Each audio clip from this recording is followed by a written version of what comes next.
एक छोटे से गांव की कहानी है जहां रहता था एक नौजवान लड़का नाम का अर्जुन था।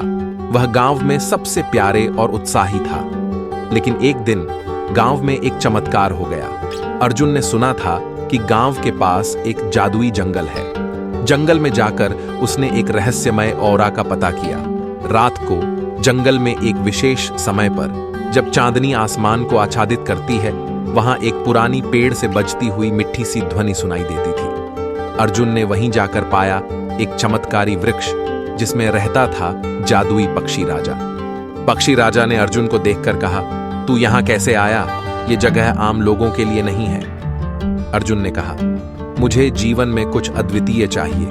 मेरा दिल चाहता है कि मैं कुछ अद्वितीय देखूं। पक्षी राजा मुस्कुराए, तू भाग्यशाली है। तू यहां सिर्फ एक स्वागत अद्वितीय क्षणों के लिए है। उसने अर्जुन को दिया एक आजीवन तक चलने वाला एक जादुई ताबीज। जब अर्जुन वापस गांव लौटा, उसने ताबीज को देखकर सोचा, क्या यह सच है? वह ताबीज को चूमते ही वह एक नए दुनिया में पहुंच गया।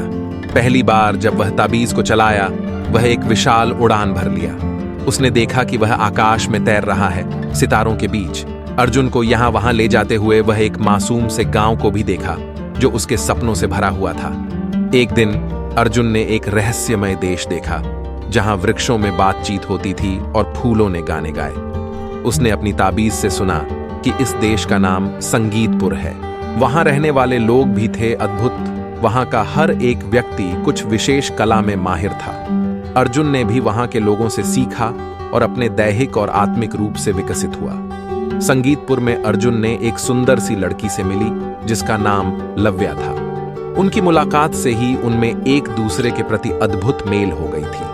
एक दिन अर्जुन ने लव्या को जादुई ताबीज के बारे में बताया और उन्होंने भी उसे पहना। दोनों ने मिलकर संगीतपुर को और भी खास बना दिया। परंतु एक दिन अर्जुन को यहां वहां घूमते हुए एक गुफा मिली जिसमें बड़े बड़े सुंदर रत्न रखे गए थे।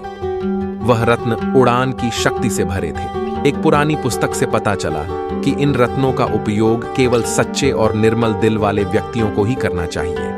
लेकिन अर्जुन ने यह देखा कि गुफा में इन रत्नों की कमी हो रही है। उसने लव्या को बताया और दोनों ने मिलकर गुफा को सजीव किया।